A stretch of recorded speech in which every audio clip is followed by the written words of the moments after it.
মুসলমান দেশে মুসলমান হিসেবে অবস্থা যেমন হওয়ার প্রয়োজন ছিল সেরকম ভাবে হলো না। এটা অবশ্যই আমাদের জন্য অতি দুঃখ ও পরিতাপের বিষয়। আমাদের বলার আওয়াজ যদি এরকম হয়, কাফের বেঈমানেরা তো এমনি এমনি আমাদেরকে দিয়ে উপহাস করবে। অনেক সময় সংখ্যায় কম হইলেও যদি গলার ভোট ভালো থাকে, শ্রোতা এবং বক্তা উভয়ের কথার সঙ্গে কথা মিলে যায়, তাহলে ওয়াজ করেও ভালো লাগবে, শুনেও ভালো লাগবে, ঠিক কিনা? এজন্য আমি আপনাদেরকে আবার সালাম দিচ্ছি। আপনারা উচ্চ আওয়াজে সালামের জবাব দেওয়ার চেষ্টা করবেন ইনশাআল্লাহ। আসসালামু আলাইকুম ওয়া রাহমাতুল্লাহি ওয়া বারাকাতুহু। ওয়া আলাইকুম আসসালাম ওয়া রাহমাতুল্লাহি ওয়া বারাকাতুহু। আলহামদুলিল্লাহ আলহামদুলিল্লাহিল্লাযী রাফা'আস সামা'a বিকুদরাতিহি ওয়া দাহাল আরদা বিমাশিয়্যাতিহি ওয়া খালাকাল খালাইকা বিইরাদাতিহি واستوى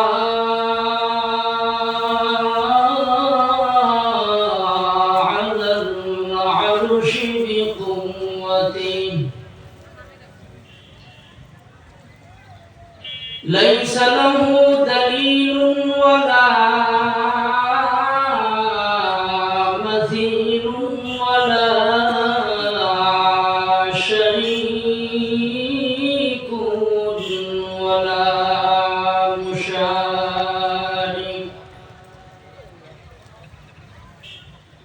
ونشهد أن لا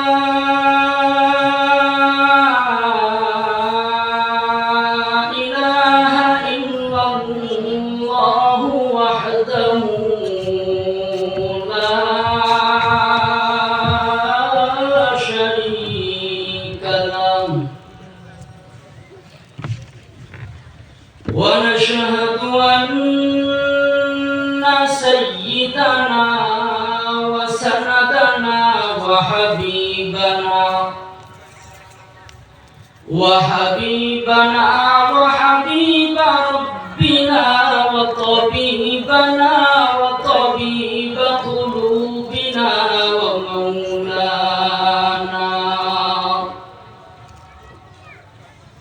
ومولانا محمدا عبده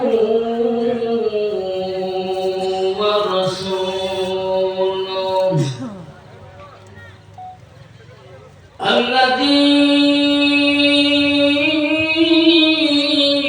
أرسل رسوله بالهدى ودين الحق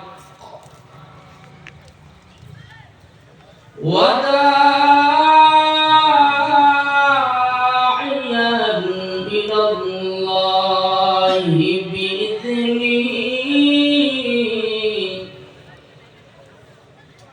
بإذنه وسراجا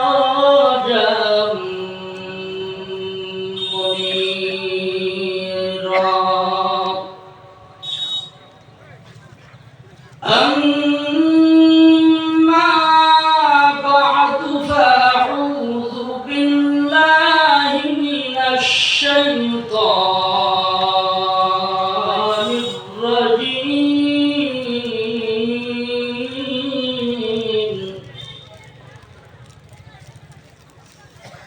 بسم الله الرحمن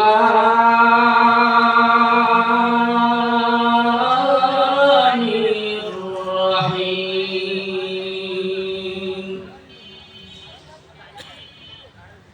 وقضى ربك ألا تعبدوا إلا إياه وبالوالدين إحسانا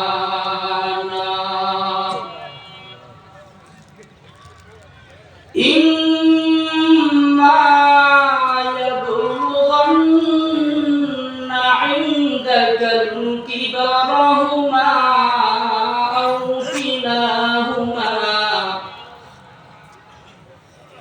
أو كلاهما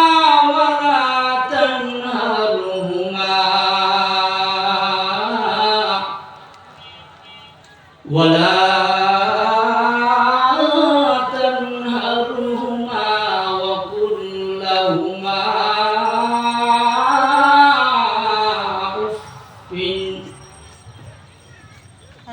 أف ولا تنهرهما وقل لهما قولا كريما.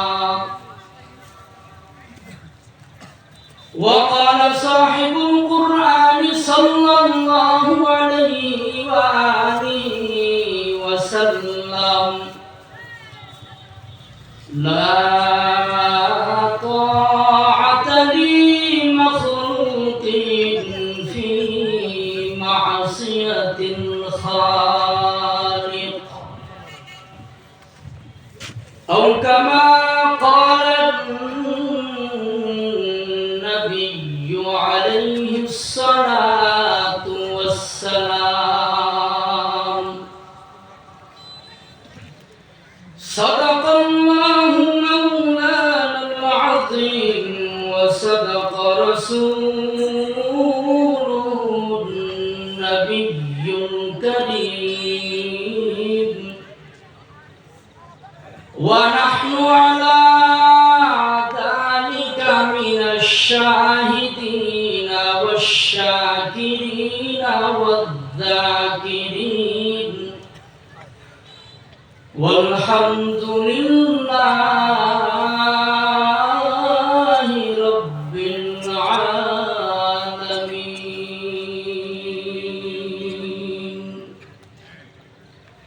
الحمد لله. চারনাম পলাশবাড়ি ধোবাকড় ডাঙ্গাপাড়া চার মাথার মোড় পাঁচ মাথার মোড় অক্তিয়া মসজিদের উন্নয়ন কল্পে যুব সমাজের উদ্যোগে 23তম বার্ষিক তাফসীরুল কোরআন মাহফিলের শ্রদ্ধাভাজন সম্মানিত সভাপতি, সভাপতি, প্রধান অতিথি, আমন্ত্রিত অতিথিবৃন্দ, আমার সম্মুখপানে উপস্থিত হযরত উলামায়ে কেরাম, মঞ্চে উপবিষ্ট শ্রদ্ধেয় সম্মানিত মেহমানগণ, আমার সামনে বসা যুবক ভাইয়েরা, বুড়া বাবারা, পর্দার আড়ালে অবস্থানরত শ্রদ্ধেয় সম্মানিতা মা ও বোনেরা, দয়াময় স্রষ্টা আল্লাহ পাক রব্বুল আলামিনের দরবারে লক্ষ কোটি গুণ শুকর আদায় করছি যে মহান রব্বি করিম আমাদেরকে অত্যন্ত মহব্বত করে দুনিয়ার সমস্ত ঝামেলা থেকে ফারেক করে এরকম একটা মহতি মজলিসে বসে কোরআন এবং হাদিস থেকে আমাদেরকে কিছু কথা বলা এবং আপনাদেরকে ধৈর্যের সাথে কিছু কথা শুনবার মতন যে মালিক তৌফিক দান করেছেন, ওই মালিকের শুকরিয়াতন শুকর আদায় করার অর্থে অন্তরের অন্তঃস্থল থেকে আমরা সকলেই কালিমাতু শুকর আদায় করছি আলহামদুলিল্লাহ। লক্ষ কোটি দুরূদ ও সালাম বিশ্ব মানবতা মুক্তির দূত আকায়ে নামদার তাজদার মদিনা জনাব মুহাম্মদুর রাসূলুল্লাহ সকলে জবান খুলে বলে সাল্লাল্লাহু আলাইহি ওয়া আলিহি ওয়াসাল্লামের উপর।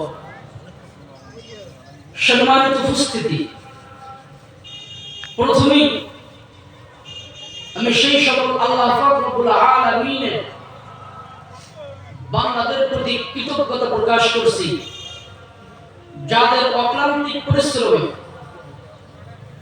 আজকে এই 4 নং পলাশবাড়ি ধোবাকল ডাঙ্গাপাড়ায় এরকম একটা সুন্দর পরিবেশের আয়োজন তাদের মাধ্যম দিয়ে আল্লাহ পাক রব্বুল আলামিন করিয়েছেন। আল্লাহ পাক রব্বুল আলামিন আমার সেই ভাইগুলোদেরকে পরিপূর্ণ দ্বীনের ভিতরে দাখিল করে দেয়। সকলে বলি আমিন। আমিন। পাশাপাশি আমরা যারা কষ্ট করে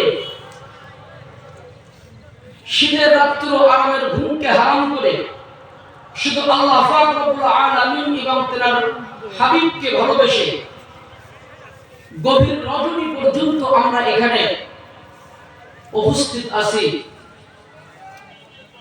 তাদের সকলের জন্য দোয়া করছি আল্লাহ তাআলা আমাদের সকলকে এই মাহফিলের ওসিলা করিয়া রোজে মাহশারের দিনে নাজাতের ওসিলা বানায়া দেয়।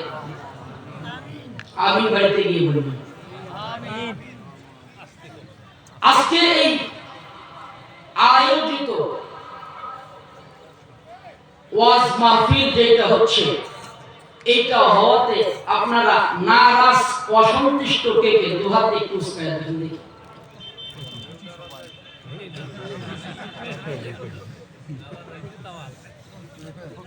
আজকে এই মাহফিলের আয়োজন করার পর আপনারা খুশি কে কে দুহাত উঠায় আল্লাহকে দেখেন। আল্লাহ আমাদের সকলকে কবুল করিয়া নেন। আমিন। আমাদেরকে এই মাহফিলের ওসিলা করিয়া নাজাতের জরিয়া বানায়া দেন। আমিন। সকলে হাত নামান। সম্মানিত উপস্থিতি, আমি আপনাদের সম্মুখে মহাগ্রন্থ আল কোরআন থেকে সূরা বনি ইসরাঈলের আপনাদের সকলেরই সুপরিচিত একটি আয়াত, সেই সুপরিচিত আয়াতখানাই আপনাদের সম্মুখে তেলাওয়াত করেছি এবং অসংখ্য অগণিত অমীয় বাণীর মধ্য থেকে রাসূলুল্লাহ সাল্লাল্লাহু আলাইহি ওয়া আলিহি ওয়াসাল্লামের একটা হাদিস পাঠ করেছি। আল্লাহ যদি শামিল হাল হন, তেলাওয়াতকৃত আয়াত এবং বর্ণিত নবীর হাদিস এই দুটোর সমন্বয়ে সময়ের পরিসরে বলার চেষ্টা করব। আল্লাহ পাক যদি তৌফিক দান করে, বাকি তৌফিক ইল্লা বিল্লাহ। অনেকেই বুঝতে পেরেছেন যারা ওলামা হযরত আছেন এখানে, যে আয়াতে কারিমা তেলাওয়াত করেছি, যারা ওলামায়ে কেরাম বক্তা সাহেব যখন কোন আয়াত তেলাওয়াত করে, তেলাওয়াত করার পরপরই ওলামায়ে কেরাম বুঝতে পারে কোন বিষয়ে ওয়াজ হবে, ঠিক কি না? বুঝতে পারে কি না? আমাকে এখানে আসার পূর্ব থেকেই একটা বিষয় তাগিদ করেছিলেন মাহফিল ইন্তেজামিয়া কমিটি, যে হুজুর আপনি একটু এখানে আইসা মা বাবার বিষয়ে একটু কথা বলবেন। সেই পরিপ্রেক্ষিতে আমি আপনাদের সম্মুখে সূরা বনি ইসরাঈলের 23 নম্বর আয়াতে কারিমা তেলাওয়াত করেছি। আল্লাহর কাছে সাহায্য চাই, আল্লাহ পাক রব্বুল আলামিন যেন আমি যে আয়াতে কারিমা তেলাওয়াত করেছি এই আয়াতে কারিমা থেকে ধৈর্যের সাথে ঠান্ডা মাথায় সুস্থ মস্তিষ্কে আপনাদের খেদমতে কিছু বলার তৌফিক দান করে আল্লাহুম্মা আমিন। দিন যত বাড়ছে আমাদের গ্রামে মহল্লায় আমাদের জনসংখ্যা বাড়তেছে নাকি কমতেছে? বাড়তেছে। দিন যত বাড়ছে, সময় যত বাড়তেছে, আল্লাহ তাআলার মাখলুক, আল্লাহ তাআলার বান্দা বান্দীরা তত বেশি দুনিয়াতে আগমন করতেছে। দুঃখজনক হলেও সত্য কথা, যত দিন যাচ্ছে, যত দিন বাড়তেছে, আমাদের এমন একটা হালতে আমরা চলে গিয়েছি যত দিন যায়, যত রাত যায়, যত সময় যায়, আমরা তত আমাদের মা বাবার কাছ থেকে ফিরে আসতেছি। তাদের খেদমত বলেন, তাদের পাশে থাকা বলেন, মা বাবার বিষয়ে যত কথা আছে, যে নির্দেশগুলো আল্লাহ সুবহানাহু ওয়া তাআলা দিয়েছেন, যত দিন গড়াচ্ছে তত সেখান থেকে আমরা পিছপা হচ্ছি। এই জন্য আল্লাহ যদি শামিল হন, এখান থেকে কিছু কথা বলবো ইনশাআল্লাহ। আল্লাহ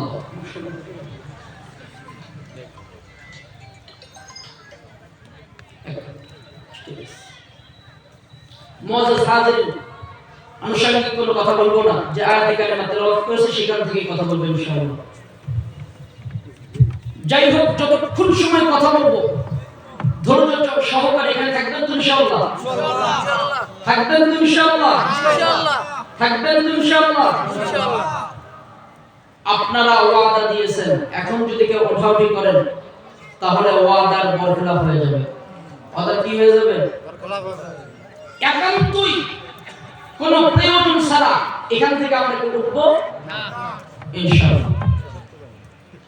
আমি আপনাদের সম্মুখে মহাগ্রন্থ আল কোরআন থেকে যে আয়াতে কারিমা তেলাওয়াত করেছি, এই আয়াতের ভিতরে আল্লাহ সুবহানাহু ওয়া তাআলা বলেন, ওয়া ক্বাদা রাব্বুকা,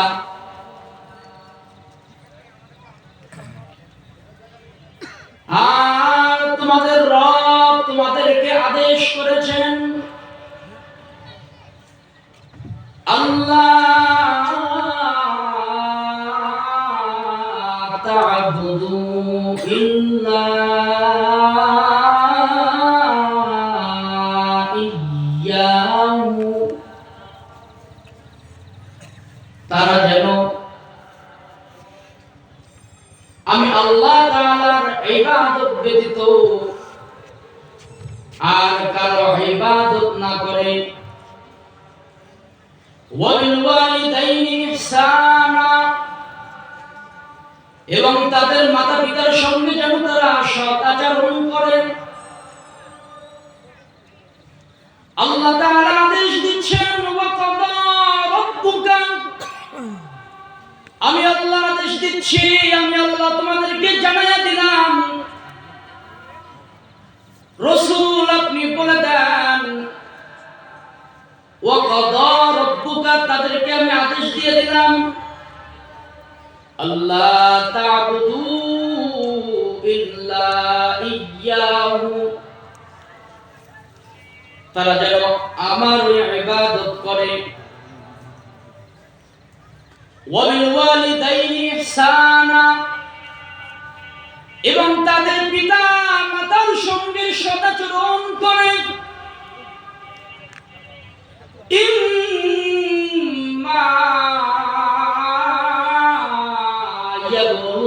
ইয়াবলুগান্না ইনদাকাল কিবারা আহাদুহুমা আও কিলাহুমা,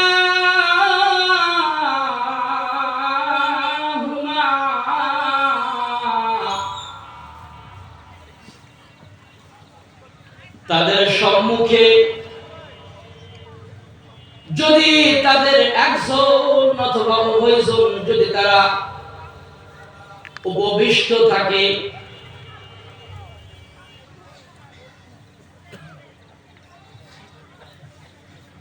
আও কিলাহুমা উফিন, তবে তারা যেন তাদের মা বাবাকে উফ শব্দ পর্যন্ত না বলে। আও কিলাহুমা ফালা তাকুল লাহুমা, তারা যেন তাদেরকে কি না বলে, উফ শব্দ পর্যন্ত না বলে। যদি তাদের সম্মুখে একজন অথবা উভয়জন তাদের সম্মুখে থাকে, তাহলে তাদেরকে তারা যেন কি না বলে, উফ শব্দ পর্যন্ত তাদের জবান থেকে কি না করে, বের না করে। তাহলে নির্দেশ দিলেন কি, আমি রব ছাড়া আর কারো ইবাদত করবে না। আর যদি তোমাদের মাতা পিতা তোমাদের মাঝে থাকে, তাহলে তাদেরকে কি করবে? তাদের জবান থেকে এমন কোন শব্দ যেন বের না হয় যে শব্দ বের করার কারণে তোমার উপরে আল্লাহ তাআলার অসন্তুষ্ট চলে আসে। দুনিয়াতে যেখানেই যান না কেন, আজ সব জায়গার ভিতরে মা বাবার সঙ্গে সন্তানরা এমন আচরণ করে, মা বাবা শুধু উফ শব্দ নয়, মা বাবা এমন কোন কথা বলে যে কথা বলার কারণে সন্তানের দুনিয়া বরবাদ, আখিরাতও কি হয়ে যায়। আল্লাহ রাসূল সাল্লাল্লাহু আলাইহি ওয়া আলিহি ওয়াসাল্লাম হাদিসের ভিতরে বলেন,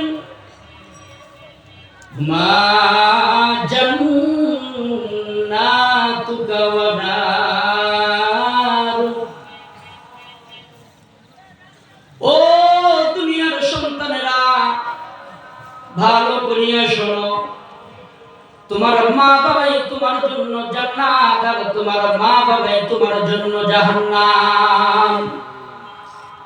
মা বাবাই তোমার জন্য কি? একটু আওয়াজ দিয়ে বলেন না কেন, মা বাবা আমার আপনার জন্য কি? জান্নাত। আবার ওই একই মা বাবা আমার আপনার জন্য কি? জাহান্নাম। পার্থক্য আছে না নাই? কোন কাজ মা বাবার সঙ্গে করলে জান্নাত আর কোন কাজ না করলে, মা বাবার কোন কাজ না করলে আমার জন্য জাহান্নাম।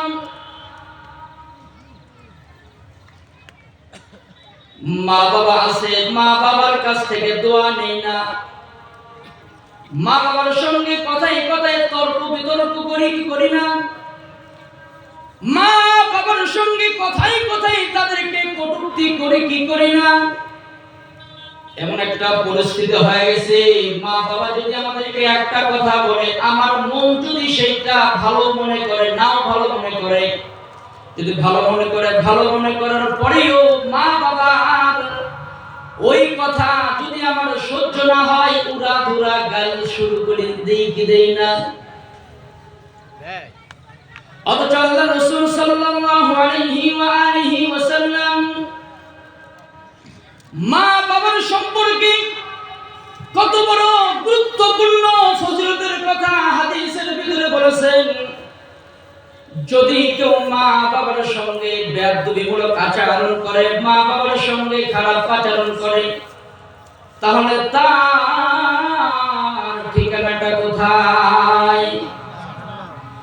আর যদি মা বাবার খেদমত করে, মা বাবার পরিপূর্ণ হক আদায় করে চলে, তাহলে তার ঠিকানা কোথায়?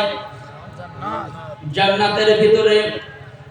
আল্লাহ রাসূল সাল্লাল্লাহু আলাইহি ওয়া আলিহি ওয়াসাল্লাম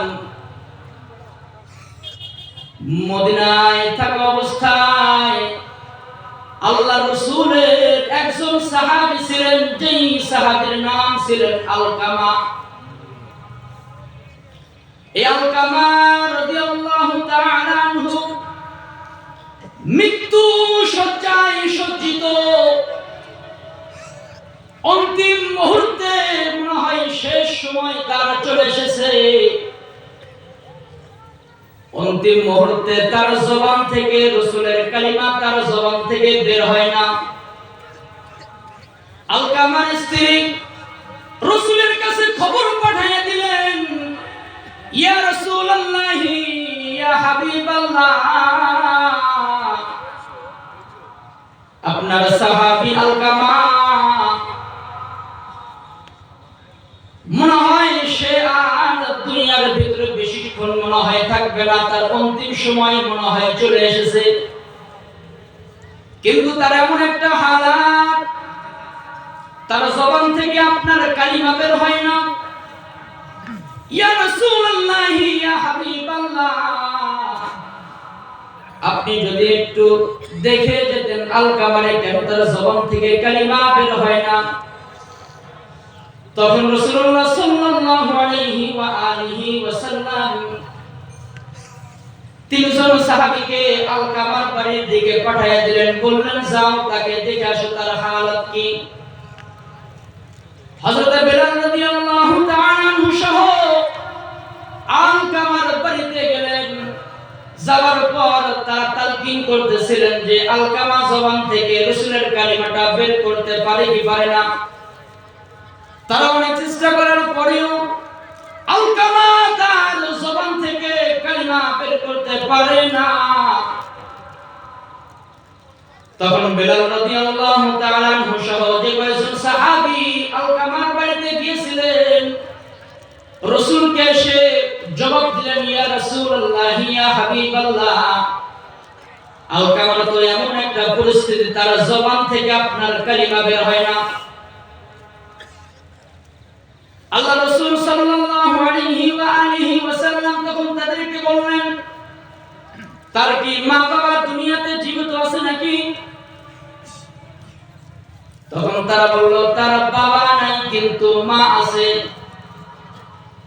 তখন রাসূলুল্লাহ সাল্লাল্লাহু আলাইহি ওয়া আলিহি ওয়াসাল্লাম তখন তাদেরকে বললেন, হয়তোবা আলকামার সাথে তার মার সম্পর্কটা খুব একটা ভালো না। যাও যাও, জলদি যাও আলকামার মার কাছে। আলকামার মার কাছে গিয়ে যদি আলকামার মা এখানে আসতে পারে তাহলে আলকামার মাকে এখানে নিয়ে আসো, আর যদি আলকামার মা এখানে না আসতে পারে তাহলে আমি আলকামার মার কাছে যাই। এবার কয়েকজন সাহাবী আলকামার মার কাছে গেল। আলকামার মার কাছে গিয়ে বললেন, রাসূল আপনাকে ডেকেছেন, আপনার যদি সম্ভব হয় তাহলে আপনি রাসূলের দরবারে চলেন, আর যদি সম্ভব না হয় রাসূল আপনার কাছে উপস্থিত হইবেন। আলকামার মা সাহাবীদেরকে বলতেছেন, ওই রাসূলের জন্য আমার জীবন উৎসর্গ হয়ে যাক, রাসূল আমাকে ডেকেছেন আর আমি যাব না, এটা তো হতেই পারে না। আলকামার মা রাসূলুল্লাহ সাল্লাল্লাহু আলাইহি ওয়া আলিহি ওয়াসাল্লামের দরবারে আসলেন। রাসূলের দরবারে আসার পর রাসূলকে বলতেছেন, ইয়া রাসূলুল্লাহ, ইয়া হাবিবাল্লাহ, আপনি আমাকে ডেকেছেন? বলে, হ্যাঁ। কেন ডেকেছেন? বলে, আলকামার মা, তোমার সন্তান কেমন? তোমার সন্তানের সাথে তোমার সম্পর্ক কেমন? আলকামার মা বলতেছে, আমার সন্তান খুবই ভালো, 5 ওয়াক্ত নামাজ বা জামাত নামাজ পড়ে, তাহাজ্জুদ গুজারে, আল্লাহর তাআলার বেশি বেশি ইবাদত করে। আল্লাহ রাসূল তখন আলকামার মাকে প্রশ্ন করলেন, আলকামার মা, সব কিছুই করে ঠিক আছে, তবে আমি আপনার কাছে জানতে চাই আপনার সাথে আলকামার সম্পর্কটা কেমন? আপনার সাথে আলকামার সম্পর্ক? এবার আলকামার মা রাসূলের সামনে বলতেছেন, ইয়া রাসূলুল্লাহ, ইয়া হাবিবাল্লাহ, আপনার সামনে আমি কিছুই লুকাবো না। আলকামা 5 ওয়াক্ত নামাজ পড়ে, জিকির আজকার বেশি বেশি করে, কিন্তু তার সঙ্গে আমার সম্পর্কটা খুব একটা ভালো না। সে আমার কথাই প্রাধান্য দেয় না, তার স্ত্রীর কথাই বেশি সে প্রাধান্য দেয়। আমার কথার তওয়াক্কুই করে না, তার স্ত্রীর কথা বেশি বেশি সে ফলো করে। আমি যেই কথাগুলো বলি সেই কথাগুলোর কোনো ভ্রুক্ষেপই নাই, কিন্তু তার স্ত্রী যেই কথাগুলো বলে আলকামা সেই কথাগুলোর প্রতি বেশি বেশি আসক্ত থাকে। এবার রাসূল সাল্লাল্লাহু আলাইহি ওয়া আলিহি ওয়াসাল্লাম বললেন, সাহাবীরা, তোমরা লাকড়ির ব্যবস্থা করো, লাকড়ি নিয়ে আসো, আগুন জ্বালাও, আমরা আলকামাকে আগুনের ভিতরে নিক্ষিপ্ত করব। আলকামার মা রাসূলকে বলতেছেন, ইয়া রাসূলুল্লাহ, ইয়া হাবিবাল্লাহ, আমি জীবিত থাকতে আমার চোখের সামনে আমার সন্তানকে আগুনের ভিতরে জ্বালায়া দিবেন, এইটা কি আমার সহ্য হবে নাকি? তখন রাসূলুল্লাহ সাল্লাল্লাহু আলাইহি ওয়া আলিহি ওয়াসাল্লাম আলকামার মাকে বলতেছেন, ও আলকামার মা, এটা তো দুনিয়ার আগুন, এই আগুন যদি আলকামা সহ্য করতে না পারে তাহলে এর চাইতেও দ্বিগুণের দ্বিগুণ আরো বেশি কঠিন আযাব তো হবে জাহান্নামের আগুন। আজ আলকামা মৃত্যু সজ্জায় সজ্জিত, আজ আলকামার জবান থেকে কালিমা বের হয় না। তার জবান থেকে যদি কালিমা না বের হওয়া অবস্থায় যদি দুনিয়া থেকে বিদায় নিয়ে চলে যায়, তাহলে এইটা তো সামান্যতম আগুন।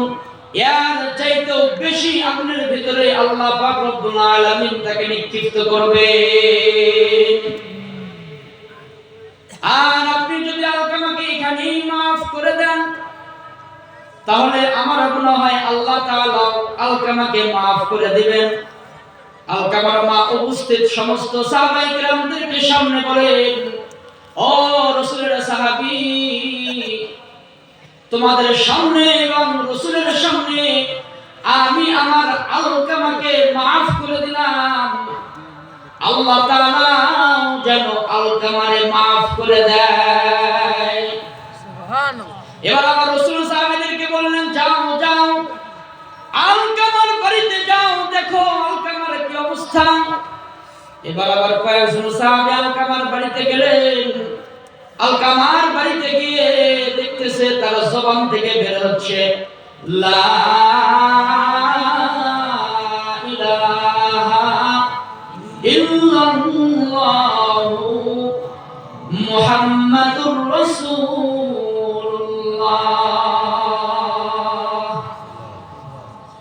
এতক্ষণ যে আলোচনা করলাম কি বুঝলেন? মা বাবার সঙ্গে সে সদাচরণ করত না, সম্পর্ক কি ছিল না ভালো, স্ত্রীর কথায় বেশি প্রাধান্য দিতেন। এজন্য তার অন্তিম মুহূর্তে তার জবান থেকে রাসূলের কালিমা বের হচ্ছিল না। এখন আমি আপনাদের কাছে জিজ্ঞাসা করতে চাই, পলাশবাড়ি মুসলমান যদি মা বাবার কথার উপরে স্ত্রীর কথার প্রাধান্য দেওয়ার কারণে যদি রাসূলের সাহাবী আলকামার যদি এই হালত হয়, তাহলে আমি আর আপনি শুধু স্ত্রীর কথায় মা বাবার কথাকে ফেলে দেওয়া শুধু তো এইটাই না, এখন তো বর্তমান আমাদের যুব সমাজ, আমাদের মানুষের এমন একটা পরিস্থিতি, আমরা তো আমাদের মা বাবাকে মারতে যাওয়া পর্যন্ত দ্বিধাবোধ করি না। তাহলে আমার আপনার হালতটা কেমন হবে? আমার আপনার হালতটা কেমন হবে? এজন্য মুআজ্জাল হাজিরিন, গভীর মনোযোগ দিয়ে আমার কথাগুলো দিলের কান লাগাইয়া শুনবেন। অল্প কোন সময় কথা বলবো, বেশি লম্বা সময় নিব না। রাত যত গভীর হচ্ছে আপনাদের চোখে ঘুম কিন্তু তত বেশি আসতেছে। অল্প কথা যদি শোনা হয়, আর ওই অল্প কথা যদি আমরা আমাদের আমলে নিয়ে আসতে পারি, তাহলে ওই অল্প কথাই আমার আপনার জন্য নাজাতের জরিয়া হয়ে যাবে। মা বাবার খেদমত কেমন দামি, মা বাবার খেদমত করার কারণে মানুষের কত মর্যাদা বাড়িয়ে যায়। আল্লাহর পয়গম্বর মুসা আলাইহিস সালাতু ওয়াস সালাম আল্লাহর কাছে প্রশ্ন করলেন, ও দয়ার মালিক, আমাকে যখন জান্নাতের ভিতরে দিবেন, আমার সঙ্গী কারে দিবেন? আপনি যদি আমার একটু বলতেন আমার ভালো লাগতো। কি লাগতো?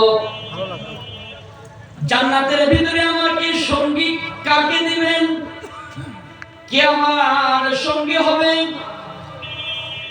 আল্লাহ তাআলা পয়গম্বর মুসা আলাইহিস সালাতু ওয়াস সালামকে বললেন, ও মুসা, জান্নাতের ভিতরে তোমার যেই সঙ্গী হবে, ওই সঙ্গীটা হলো একজন কসাই।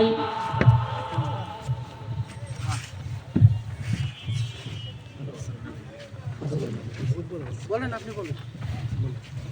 তাহলে পয়গম্বর মুসাকে আল্লাহ তাআলা কি উত্তর দিলেন? জান্নাতের ভিতরে যে তোমার সঙ্গী হবে সে কে? একজন কসাই মুসা পয়গম্বর মনে মনে চিন্তা করলেন, একজন কসাই আমার জান্নাতের ভিতরে সঙ্গী হবে, সে আবার কেমন কসাই? আমাদের এলাকার ভিতরে যে কসাইগুলো থাকে মাঝে মাঝে বিসমিল্লাহ সালাম দেয়, দেয় কি দেয় না? অনেক সময় গরুকে হাঁটাটা করে আমারে জবাই করার সঙ্গে সঙ্গে তার গলার ভিতরে ছুরি ঢুকায় দিয়ে মেরে দেয়। সে আবার কেমন কসাই যে জান্নাতের ভিতরে আমার সঙ্গী হবে? তাকে তো পরীক্ষা করা দরকার, দেখা দরকার কি এমন আমল করে সে, কি আমল করার কারণে সে জান্নাতের ভিতরে আমার সঙ্গী হবে। পয়গম্বর মুসা আলাইহিস সালাতু ওয়াস সালাম এবার কসাইকে দেখার জন্য তার বাড়ি থেকে শত শত মাইল পথ অতিক্রম করিয়া পয়গম্বর মুসা কসাইয়ের নিকটে চলে গেলেন।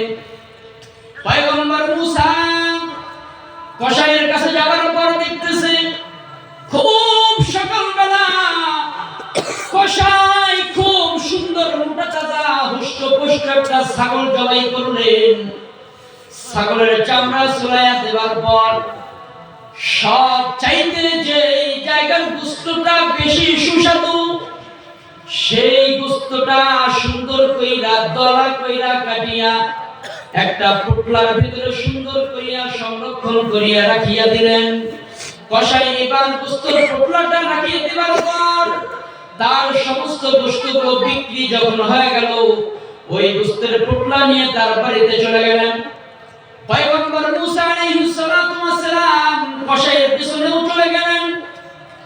পিছনে যেতে যেতে পয়গম্বর মুসা যখন তার বাড়ির দরজার সামনে গেলেন, কসাইকে বলতেছেন, ও কসাই ভাই, আমি একজন মুসাফির মানুষ, আমি পথ হারাইয়া গেছি। আপনি আপনার বাড়িতে যদি আমার একটু মেহমান বানাইতেন তাহলে আমি আপনার বাড়িতে একটু মেহমান হইতাম। এবার কসাই তো পয়গম্বর মুসাকে চেনে না। এবার কসাই পয়গম্বর মুসাকে বললেন,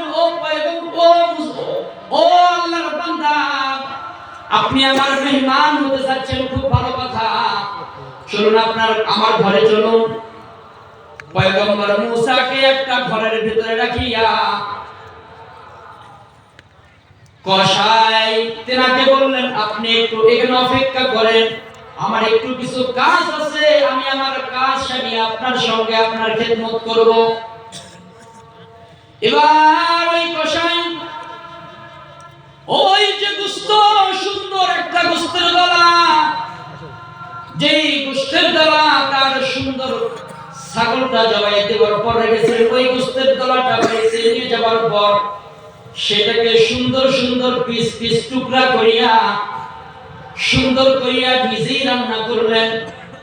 ওখান থেকে সব চাইতে যেগুলো নরম তুলতুলে মজাদার গোশত, ওই গোশতগুলো একজন বৃদ্ধার জন্য রেডি করলেন। বৃদ্ধারা তার মা ছিল, তার মাকে সুন্দর মতন গোসল করাইয়া দিলেন। গোসল করাইয়া দিয়া সুন্দর মতন সাজসজ্জা করিয়া তার মাকে নিজের হাতে তার মার মুখে উঠাইয়া খাওয়াচ্ছেন। খাওয়া দাওয়া শেষ করার পর পয়গম্বর মুসার কাছে আসলেন। আসার পর পয়গম্বর মুসাকে বলতেছেন, ও আগন্তুক মুসাফির, আমি আমার মার একটু খেদমত করলাম, আপনাকে অনেক কষ্ট দিলাম, অনেকক্ষণ সময় এখানে বসিয়ে রাখছি, আপনি কি কষ্ট পাইছেন নাকি? পয়গম্বর মুসা বলতেছেন, ও কসাই, আমাকে এখানে বসিয়ে রাখার পর তুমি কি কি করেছো সব কিছুই আমি দেখেছি, তবে তোমার মা খাবার দাবার শেষ হবার পর তোমার কানে কানে কি যেন বললো, সবকিছু তো আমার চোখ দ্বারা দেখলাম, কিন্তু কি বললো সেইটা তো আর শুনতে পারলাম না। এবার কসাই পয়গম্বর মুসাকে বলতেছিল, আগন্তুক মুসাফির, আমার মা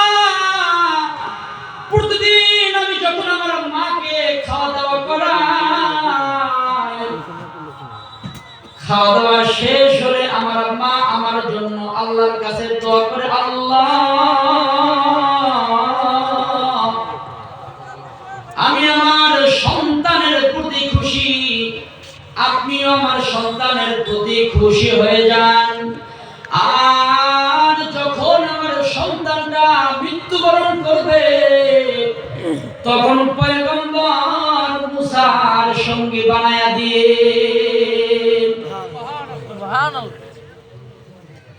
যখন আমার সন্তানটা মৃত্যুবরণ করবে আমরা সন্তানকে কার সঙ্গী বানায়া দিল? পয়গম্বর মুসার সঙ্গী বানায়া দিল। এবার পয়গম্বর মুসা মুস্কি মুস্কি হাসতেছে আর কসাইকে বলতেছে, রে কসাই,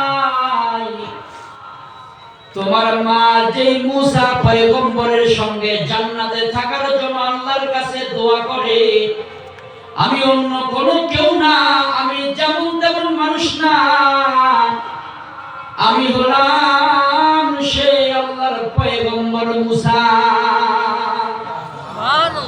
আমি সেই কি পয়গম্বর মুসা। মার দোয়া কেমন?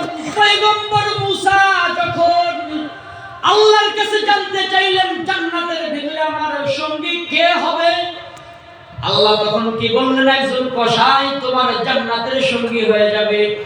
বলেন তো এইটা কসাইয়ের ইবাদতের কারণে কসাই পয়গম্বর মুসার সঙ্গী হবে, নাকি মার খেদমত করার পর মা বাবা দোয়া করার, মার দোয়ার কারণে, মার দোয়ার বদৌলতে পয়গম্বর মুসার সঙ্গী হবে?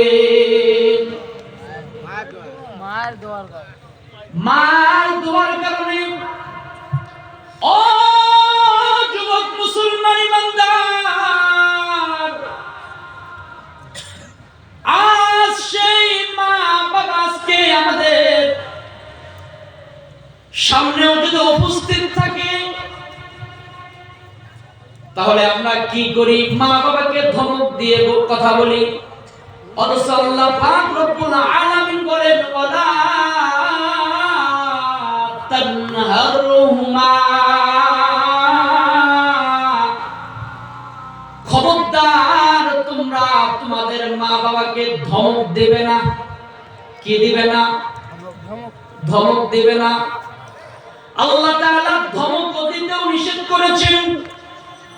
আয়াতে কারিমার অর্থে আল্লাহ পাক রব্বুল আলামিন বলেন, আমি রব তোমাদেরকে নির্দেশ দিলাম তোমরা আমার ইবাদত করবে আর মা বাবার সঙ্গে সদাচরণ করবে। কি আচরণ করবে? সদাচরণ করবে। তারপর আল্লাহ পাক রব্বুল আলামিন বলেন, যদি তোমাদের সামনে যদি তাদের একজন অথবা উভয়জন যদি তোমাদের জীবদ্দশায় থাকে তাহলে তাদের জবান থেকে যেন উফ শব্দটাও পর্যন্ত বের না হয়, এবং খবরদার তাদেরকে ধমক দিয়ে কথা বলবে না, এবং তাদের সঙ্গে খুব সুন্দর আচার আচরণ করবে। কি করবে? খুব সুন্দর আচার আচরণ করবে।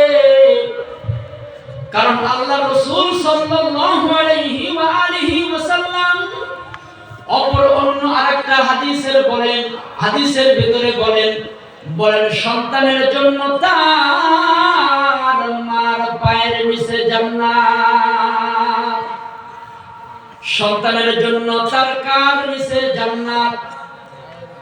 যেই জান্নাত আমার ঘরের ভিতরে থাকে, যেই মা বাবা আমার বাড়ির পাশে থাকে, শুধু স্ত্রীকে ভালোবাসতে গিয়া, স্ত্রীকে সন্তুষ্ট করতে গিয়া, স্ত্রীকে খুশি করতে গিয়া ওই মা বাবার সঙ্গে কেমন আচরণ, ওই মা বাবার সঙ্গে কেমন বেয়াদবিমূলক আচরণ করি। ও মুসলমান ইমানদার, আমি আপনাদের পায়ে হাত রেখে অনুনয় বিনয় করি, ওই মা বাবা যদি তোমাদেরকে কখনো বদদোয়া দেয়, ওই মা বাবা যদি বদদোয়া দেয়, মা বাবার দোয়া যেরকম ডাইরেক্ট অ্যাকশন, মা বাবার বদদোয়া তেমনই ডাইরেক্ট অ্যাকশন।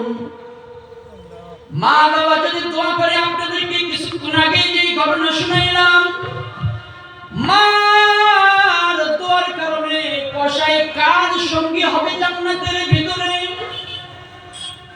মুসা পয়গম্বরের সঙ্গী হবে। কার সঙ্গী হবে? মুসা পয়গম্বরের সঙ্গী হবে। কার দোয়ায়? মার দোয়ায়। কার দোয়ায়? মার দোয়ায়।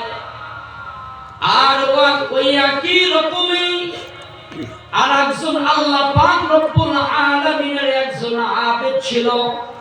আল্লাহ পাক রব্বুল আলামিনের একজন আবেদ ছিল, যে আবেদ বেশি বেশি আল্লাহ পাক রব্বুল আলামিনের কাছে বেশি বেশি ইবাদত করত, বেশি বেশি আল্লাহ তাআলার কাছে জিকির আজকার করত। এমনকি সে লোকালয় থেকে ইবাদত করার জন্য একটা পাহাড়ের জঙ্গলে চলে গেলেন, শুধু আল্লাহ তাআলাকে খুশি করানোর জন্য। কাকে খুশি করানোর জন্য? এর ফাঁক দিয়ে আরেকটা কথা শোনাই। আমরা তো সকলেই জানি বুখারী শরীফ, চিনি কি চিনি না? নাম শুনছেন? বুখারী শরীফের নাম শুনছেন নি? যে বুখারী শরীফ থেকে হাদিস পড়ে পড়ে বুঝে বুঝে আমরা আমল করি। এই বুখারী শরীফ যিনি লিখেছিলেন, তেনার একটা কার্যকরী শোনাই দেব। ইমাম বুখারী রাহমাতুল্লাহি আলাইহি তিনি যখন বালক ছিলেন, শিশুকাল ছিল তেনার, ইমাম বুখারী রাহমাতুল্লাহি আলাইহি তিনি একদিন হঠাৎ করিয়া বসন্ত রোগে আক্রান্ত হয়ে গেলেন। বসন্ত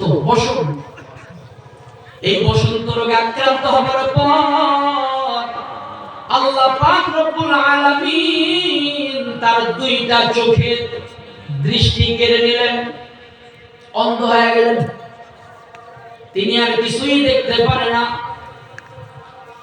একদিন ইমাম বুখারী রাহমাতুল্লাহি আলাইহির মা নামাজের মুসল্লায় দাঁড়িয়ে আল্লাহর কাছে দুখানা হাত উঠাই আল্লাহর কাছে দোয়া করে, রে মালিক,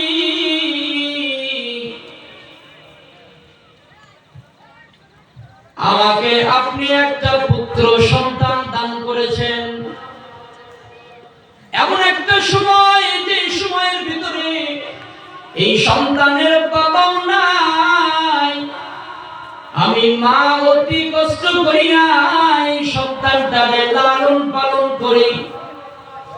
ও দয়ার মালিক, আমার সন্তানটারে তুমি এমন একটা রোগ দিলা, যে রোগ দেবার পর আমার সন্তানের দুইটা চোখের আলো চলে গেল, আমার সন্তান আর কিছুই দেখে না।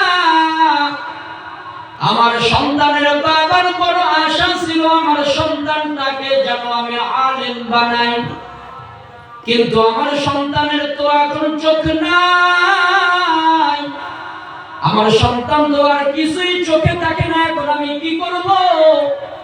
আমি আপনার কাছে দোয়া করি, গো মালিক, আমার সন্তানের দুইটা চোখের আলো ফিরাইয়া দেন। ইমাম বুখারী রাহমাতুল্লাহি আলাইহির মা যাই নামাজের মুসল্লায় দাঁড় হইয়া আল্লাহর কাছে হাত বাড়াইয়া বলতেছেন, আল্লাহ, আমার সন্তানের দুইটা চক্ষু ভালো করিয়া দেন। ইমাম বুখারী রাহমাতুল্লাহি আলাইহি, তখন ইমাম বুখারী না ছোট মানুষ, তখন হাদিস কোরআন বিষয়ে কোনো জ্ঞান নাই, এই বিষয়ে তো তার কোনো ধারণাই নেই, ছোট মানুষ কি জানবে? ইমাম বুখারী রাহমাতুল্লাহি আলাইহি তিনি ঘুমানো অবস্থায় আছেন, যখন তিনি তার ঘুম ভেঙে গেল, তার ঘুম ভেঙে যাওয়ার পর তার মাকে ডাকতেছে আর বলতেছেন, মা,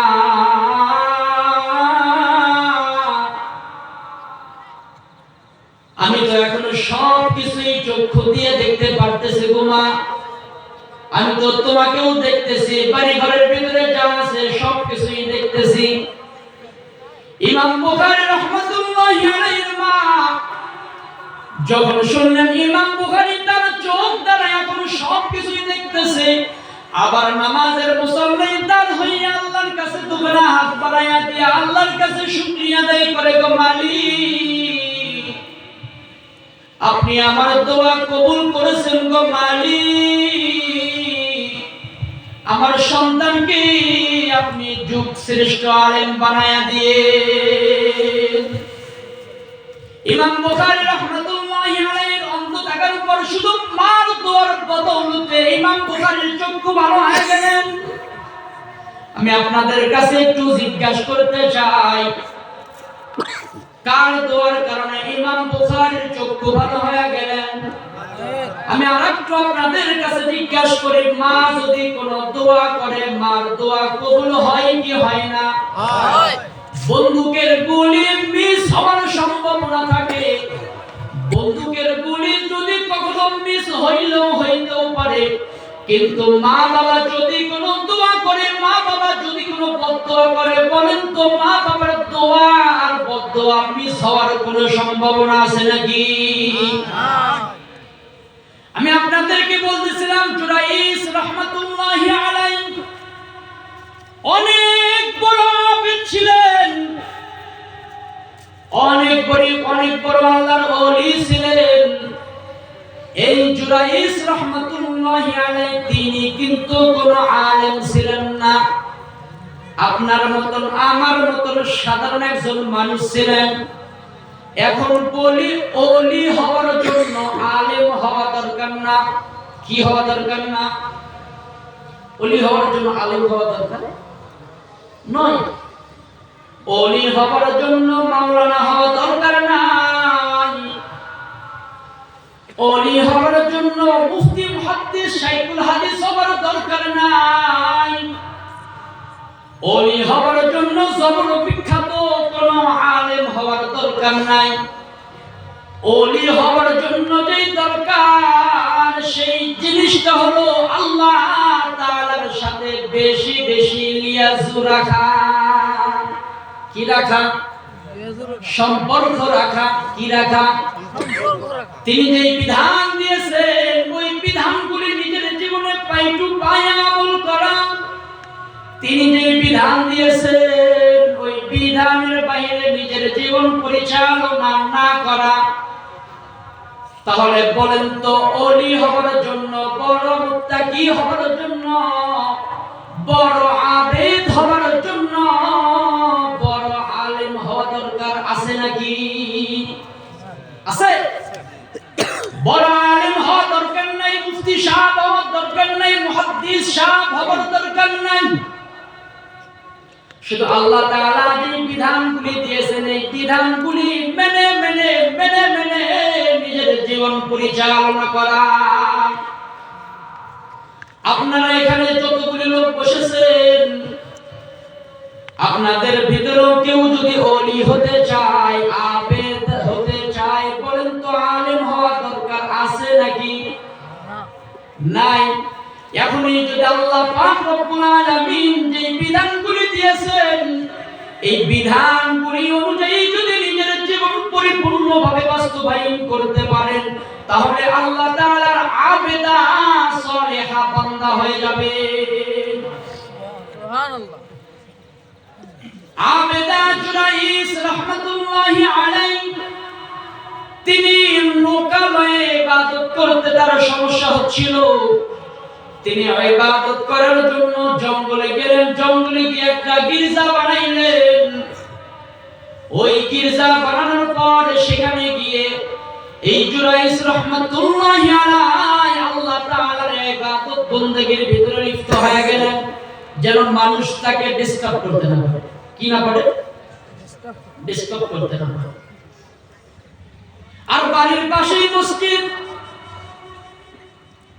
বাড়ির পাশে ইবাদত করার সুযোগ। বাড়ির পাশে কত জায়গা আছে কিন্তু নামাজ পড়ি না, রোজা করি না। আল্লাহ তাআলা যে বিধানগুলি মানতে বলেছেন বিধানগুলি আমরা আমাদের জীবনে বাস্তবায়ন করতে পারি না। এত সুযোগ আল্লাহ পাক রব্বুল আলামিন আমাকে আপনি দিয়েছেন, আমাকে আপনাকে এত সুযোগ দিলেন, তারপরেও ইবাদত করতে পারি না। বলেন তো এর চাইতেও দুর্ভাগা হতভাগা কপাল পোড়া আর কিছু আছে নাকি? জুরাইস রাহমাতুল্লাহি আলাইহি ইবাদত করার জন্য চলে গেলেন জঙ্গলের ভিতরে। ওখানে গিয়ে গির্জা বানাইলেন। গির্জা বানানোর পর সেখানে গিয়ে তিনি ইবাদত করতে লাগলেন। একদিন তার মা জুরাইসের কাছে গেলেন। জুরাইসের কাছে গিয়ে জুরাইসকে ডাক দিলেন। তার দরওয়াজায় গিয়ে ঠক ঠক করতেছেন, বলতেছেন, জুরাইস তুমি কি ঘরে আছো নাকি? এমন একটা সময় মা জুরাইসের কাছে গেছে, যে সময়ের ভিতরে জুরাইস রাহমাতুল্লাহি আলাইহি নামাজের ভিতরে মশগুল ছিলেন। কিসের ভিতরে? নামাজের ভিতরে। হযরত জুরাইস রাহমাতুল্লাহি আলাইহি নামাজের ভিতরে আছে। মা গিয়ে দরজায় ঠক ঠক করতেছেন, জুরাইস দরজাটা একটু খোলো, আমি তোমার মা, তোমার সঙ্গে সাক্ষাৎ করার জন্য এসেছি। হযরত জুরাইস রাহমাতুল্লাহি আলাইহি মনে মনে চিন্তা করতেছেন, আল্লাহ তাআলার বিধান মানার জন্য আমি নামাজের নিয়ত করেছি। আল্লাহ তাআলার বিধান মানা আমার প্রতি আবশ্যক। মা ডাকতেছেন, মার ডাকের জবাব দেওয়া আমার জন্য আবশ্যক। এখন নামাজই পড়ব নাকি নামাজ ছেড়ে দিয়ে মার ডাকের সাড়া দেব? এক পর্যায়ে ভাবতে ভাবতে জুরাইস তিনি মার কথার তোয়াক্কা না করিয়া নামাজের ভিতরে মশগুল থাকলেন। মা ডাকতে ডাকতে ওখান থেকে মনে কষ্ট নিয়ে মা চলে গেলেন। কয়েকদিন পর আবার মা জুরাইসের গির্জায় আসলেন। আবার আয়েশা দরওয়াজায় গিয়ে ঠক ঠক করতেছেন, বলতেছেন, জুরাইস ঘরে আছো নাকি? দরওয়াজাটা একটু খোলো, আমি তোমার মা তোমার কাছে এসেছি, তোমার সঙ্গে কিছু কথা বলতে চাই। জুরাইস সেই দিনেও আল্লাহ তাআলার নামাজের ভিতরে মশগুল হয়ে আছে। জুরাইস মনে মনে চিন্তা করতেছেন, মার ডাকের সাড়া দেব নাকি আল্লাহ পাক রব্বুল আলামিনের বিধান মানব? এক পর্যায়ে সে ভাবতে ভাবতে সে নামাজের ভিতরে মশগুল থাকলেন। এক পর্যায়ে তার মা মনের ভিতরে বড় কষ্ট নিয়া তার মা আবার জুরাইসের গির্জা থেকে আবার চলে গেলেন মার বাড়িতে। এবার কিছুদিন যাবার পর আবার মা আবার জুরাইসের গির্জায় আসলেন। আসসালামু আলাইকুম। লিল্লাহি তাকবীর, লিল্লাহি তাকবীর। প্রধান বক্তার আগমন, প্রধান বক্তার আগমন। লিল্লাহি তাকবীর।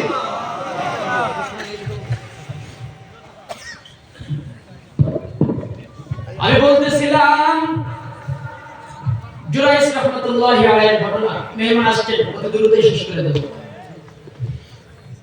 এবার জুরাইস রাহমাতুল্লাহি আলাইহি তার মা তৃতীয় দিন আবার আসলেন, আবার বললেন, আবার আসলেন। আসার পর জুরাইস একই অবস্থার ভিতরে নামাজের ভিতরে মশগুল। এবার জুরাইস রাহমাতুল্লাহি আলাইহি নামাজের ভিতরে মশগুল থাকার পর তার মা তার মনের ভিতরে কষ্ট নিয়ে আল্লাহর কাছে হাত উঠাইয়া দোয়া করলেন আর বললেন, আল্লাহ, জুরাইসকে বেশ্যা নারীর সঙ্গে সাক্ষাৎ না করাইয়া, দেখা না করাইয়া জুরাইসকে আপনি মৃত্যু দিয়েন না।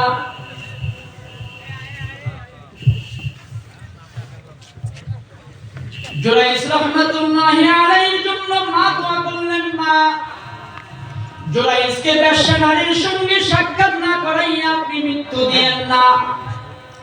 আল্লাহ দোয়া কবুল করিয়া নিলেন। ওই এলাকার ভিতরে একজন রূপসী যুবতী মেয়ে ছিল। একদিন জুরাইসের ঘরের ভিতরে আইসা দরওয়াজার ভিতরে ঠক ঠক করতেছেন আর বলতেছেন, ঘরের ভিতরে কি আছো, দরওয়াজাটা খুলিয়া দাও। এইবার ওই রূপসী সুন্দরী মেয়ে জুরাইস যখন দরওয়াজাটা খুলিয়া দিল, জুরাইসকে বলতেছেন, আমি তোমার সঙ্গে মনের আকাঙ্ক্ষা মিটাইতে চাই, আমি অনেক সুন্দরী রূপসী একজন মেয়ে। জুরাইস বললেন, না না, করছেন কেন, সম্ভব না, আমি আল্লাহ তাআলার খাস মুখলিস বান্দা, আমি তো এই কাজ করতে পারি না। এবার ওই যুবতী ওখানে সুযোগ না পাইয়া নিচে আইসা একজন রাখালের সঙ্গে জিনার ভিতরে লিপ্ত হয়ে যায়, গুনাহের ভিতরে লিপ্ত হয়ে যায়।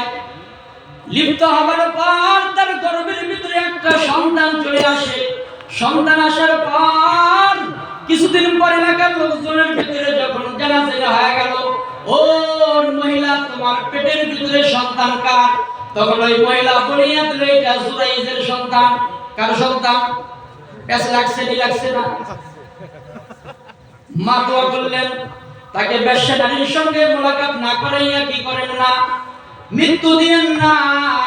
বেশ্যা নারীর সঙ্গে তার তো মোলাকাতই হলো না, পেটে বাচ্চা আসলো কই থেকে? এলাকার ভিতরে রোল পড়ে গেল যে জুরাইসকে আমরা এত আবেদ ভাবতাম, এত আল্লাহর ওলি ভাবতাম, সে এত বড় কাম করছে। তার কাছে দোয়া নেবার জন্য যায়, এর বিরিজা গিয়ে ভাবো, মারধর করো, জুরাইসকে ধরছে, তো আজকে মেরেই ফেলবো। জুরাইসকে নিচে নামানো হইল। জুরাইসকে বলা হলো, রাত্রে রাত্রে ইবাদত করো, আমার নষ্টামি করো। জুরাইস বলে, কি ব্যাপার, কি বলে?